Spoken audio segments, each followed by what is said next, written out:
Bienvenue dans Secrètes de recruteur, le podcast qui lève le voile sur les coulisses du recrutement. Je partage avec vous conseils pratiques, astuces concrètes et vérités de terrain pour transformer votre recherche d'emploi en succès.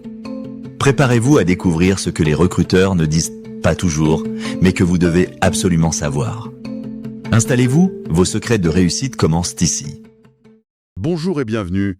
Aujourd'hui, on s'attaque à un sujet qui est un peu le nerf de la guerre dans une carrière, savoir ce que l'on vaut vraiment.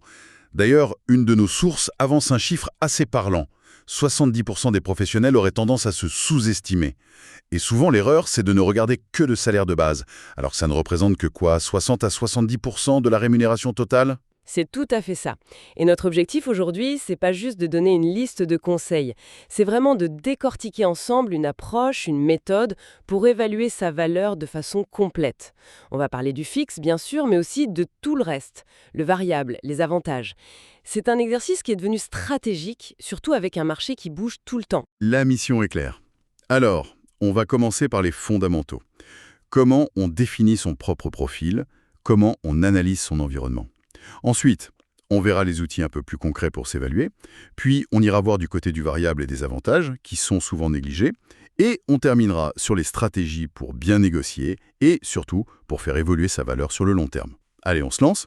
Bon, pour démarrer, l'auto-évaluation. C'est un peu la première étape. Mais comment on fait pour être objectif ? J'ai l'impression que c'est un exercice où on peut vite tomber dans un extrême ou dans l'autre. C'est le point de départ et il faut le structurer. En fait, on peut le voir comme une analyse sur 3 piliers. Le premier, c'est le socle, les compétences techniques, les hard skills. D'accord. Là, il faut lister ce qu'on sait faire, les outils, les logiciels, les méthodes. Mais, et c'est là que ça devient intéressant, il faut surtout faire la différence entre les compétences que tout le monde a et celles qui sont rares, celles qui vous différencient vraiment. La rareté, c'est donc ça le critère principal ? C'est un critère clé, mais attention. Ce que les sources montrent, c'est que la durée de vie d'une compétence rare est de plus en plus courte. Parfois, on parle de 18-24 mois.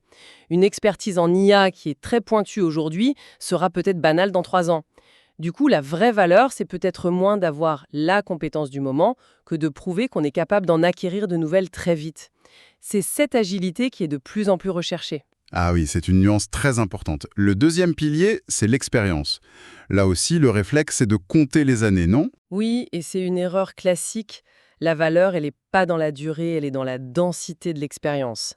Avoir géré un projet hyper complexe pendant 2 ans, avec une grosse équipe, un budget serré, ça a beaucoup plus de valeur que 5 ans à faire la même chose, même avec un titre prestigieux. Il faut vraiment penser en termes de défis, de problèmes résolus. D'accord. Et le troisième pilier, les fameuses soft skills, on en entend parler partout. Mais honnêtement, est-ce que c'est pas un peu un concept à la mode ? Comment un recruteur peut chiffrer l'intelligence émotionnelle, par exemple ? C'est une excellente question, parce que c'est justement là que se jouent souvent les plus gros écarts de salaire. Et non, c'est pas fumeux du tout, pensez-y. À compétences techniques égales, qu'est-ce qui fait la différence entre 2 chefs de projet ? C'est la capacité à communiquer, à négocier, à gérer le stress, à motiver. Et ça se traduit en résultats très concrets. Des projets livrés à l'heure, des budgets tenus, des équipes qui restent. Les entreprises achètent ces résultats. Vu comme ça, c'est beaucoup plus clair. Donc, on a cet inventaire de soi, mais il ne vaut rien s'il reste dans notre coin. Il faut le confronter au monde extérieur, j'imagine. Au marché, absolument.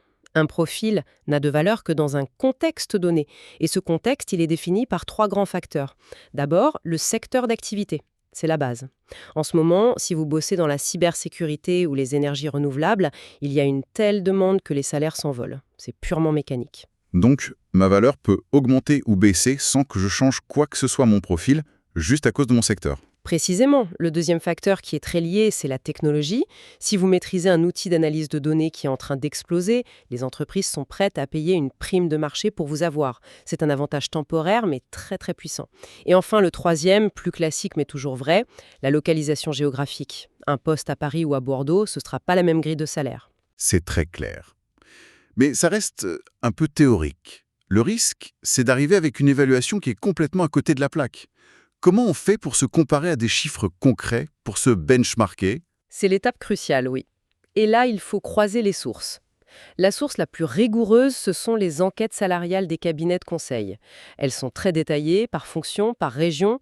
C'est vraiment la référence. Mais c'est souvent payant, Ou difficile d'accès pour un particulier, non? C'est le principal bémol, oui. Une alternative plus accessible, ce sont les simulateurs qu'on trouve sur les grandes plateformes d'emploi. Ils se basent sur les offres, les profils. Bon, c'est pas une science exacte, ça donne une fourchette, mais c'est déjà un très bon point de départ. Et qu'est-ce qui manque à ces outils? La nuance, le temps réel. Et c'est là qu'intervient la troisième source, pour moi la plus précieuse, le réseau. Parler à des recruteurs, même sans chercher un poste, échanger avec d'anciens collègues, c'est comme ça qu'on capte les signaux faibles. On apprend quel type de package est proposé en ce moment, quelles sont les compétences qui ont vraiment la cote. D'accord, on a nos sources. Maintenant, il faut se mettre de l'autre côté de la table.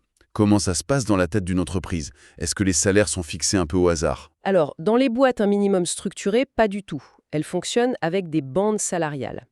C'est-à-dire que pour chaque niveau de poste, il y a une fourchette, un minimum et un maximum. Personne n'est payé en dessous et, en théorie, personne au-dessus. Mais comment on peut connaître cette fourchette? C'est souvent l'info la plus secrète de l'entreprise. C'est là que le réseau est utile.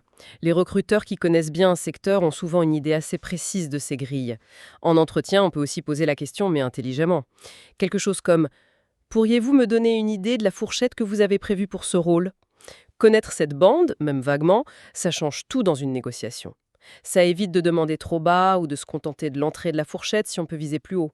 Et il faut bien garder en tête que tout ça, ça ne concerne que le fixe.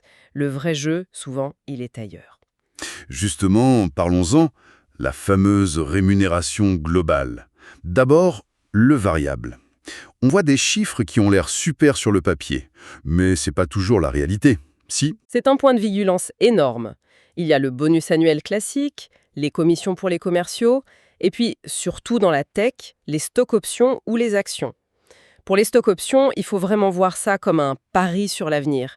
C'est un peu comme un ticket de loterie, mais un ticket qu'on vous donne à un prix d'amis. Si la boîte explose, ça peut valoir une fortune. C'est un vrai pari donc. Exactement. J'ai un exemple en tête, un ingénieur qui avait rejoint une start-up. Son salaire était correct, mais sans plus, sauf qu'il avait négocié pas mal d'actions. Le jour de l'introduction en bourse, ses actions valaient presque tout le salaire qu'il avait touché en 5 ans. C'est un cas extrême, bien sûr, mais ça montre le potentiel. Et le risque. La question à se poser, c'est est-ce que je crois assez en cette entreprise pour y miser une partie de ma rémunération ? C'est une super histoire, mais c'est rare. Pour un bonus plus classique, comment on peut savoir s'il est réaliste ou pas? Il y a une question très simple à poser en entretien. Sur les 3 dernières années, quel a été le pourcentage moyen du bonus cible qui a été réellement versé ? Une entreprise qui répond fièrement 95% en moyenne, ça n'envoie pas le même signal qu'une autre qui est plus évasive. L'historique, c'est le meilleur indicateur. Très malin. Et au-delà de l'argent qu'on touche, il y a tout le reste, les avantages. On a tendance à les oublier. C'est la partie immergée de l'iceberg. Et il faut essayer de la chiffrer. Une bonne mutuelle, prise en charge à 100%, ça représente des centaines d'euros d'économie par mois. Un plan d'épargne avec un abondement de l'employeur, c'est un complément de revenu défiscalisé. La voiture de fonction, n'en parlons pas, ça peut valoir plus de 10 000 euros par an. Ça, c'est pour le quantifiable. Mais il y a aussi des avantages plus qualitatifs. Oui, et leur impact est énorme. Le télétravail, ça génère des économies de temps, de transport. Les opportunités de formation, c'est un investissement direct sur votre valeur de demain. Et puis, la culture d'entreprise. Travailler dans un environnement sain, ça n'a pas de prix, mais ça a une vraie valeur. Tout ça, ça doit entrer dans la balance. D'accord. Le dossier est complet. On connaît ses forces, le marché, la logique de l'entreprise. C'est le moment de vérité. La négociation. Comment on fait pour pas tout gâcher à la fin? La préparation, c'est 90% du succès. Il faut arriver avec un dossier, pas juste un chiffre. Un dossier avec ses réalisations concrètes, chiffrées. Pas « j'ai bien géré mon projet », mais « j'ai mené un projet qui a réduit les coûts de 15%. » Des faits. Et ensuite, il faut avoir hiérarchisé ses propres objectifs. C'est-à-dire? Qu'est-ce qui est le plus important pour moi à cet instant T ? Le fixe, pour mon prêt immobilier ? Le variable, parce que je crois au potentiel ? Ou les 2 jours de télétravail par semaine ? Avoir cette hiérarchie en tête, ça permet d'être agile. Si l'entreprise bloque sur le fixe, on peut basculer sur un autre levier. C'est une approche beaucoup plus stratégique. Mais ce n'est pas un exercice qu'on fait une seule fois. Une fois qu'on est en poste, comment on s'assure que sa valeur continue de progresser? C'est une stratégie active de tous les jours. Le premier levier, c'est la formation continue. Il faut rester à la page, surtout sur les compétences qui montent. La data, l'IA, le digital, c'est ce qui permet de garder sa prime de marché et de ne jamais devenir obsolète. Et le deuxième levier, j'imagine que c'est plus tourné vers l'extérieur. Exactement. Il faut soigner sa visibilité, son réseau, participer à des conférences, partager son expertise sur LinkedIn, prendre des cafés. Quand on est identifié comme un expert dans son domaine, le pouvoir de négociation n'est plus le même. Les opportunités viennent à vous au lieu d'avoir à aller les chercher. Il faut donc aussi garder un œil sur les grandes tendances qui vont redéfinir la valeur de demain. C'est fondamental. Il faut anticiper. L'automatisation va continuer de remplacer les tâches répétitives, donc la valeur se déplace de plus en plus vers des compétences purement humaines. La créativité, la pensée critique, l'intelligence relationnelle. Et savoir travailler en autonomie, collaborer à distance, c'est devenu une compétence fondamentale. Très bien. Si on devait résumer, ce qu'on peut retenir, c'est que l'évaluation de sa valeur, c'est un exercice exigeant, c'est vrai, mais c'est surtout un acte de pilotage de sa carrière. C'est pas un truc qu'on fait tous les 5 ans, mais un processus continu. Et maîtriser ça permet de mieux négocier, bien sûr, mais surtout de faire des choix beaucoup plus stratégiques. Ça pose une question de fond. Alors que les carrières sont de moins en moins linéaires, est-ce que cette idée d'une valeur marchande unique, stable, liée à un seul employeur, n'est pas en train de disparaître ? Peut-être que la compétence de demain, ce sera d'apprendre à gérer non pas une valeur, mais un portefeuille de valeurs répartis sur plusieurs projets. Et qu'est-ce que ça change dans notre façon de planifier notre vie pro ? Voilà, c'est une question qui mérite, je pense qu'on y réfléchisse. Merci d'avoir écouté Secrets de recruteur. J'espère que ces conseils vous aideront à avancer vers le job qui vous correspond vraiment. Pour retrouver encore plus d'astuces, de ressources et nos dernières opportunités, rendez-vous dès maintenant sur www.recrute-talent.fr. Et si ce podcast vous a plu, abonnez-vous et partagez-le autour de vous pour aider d'autres candidats. À très bientôt pour un nouvel épisode.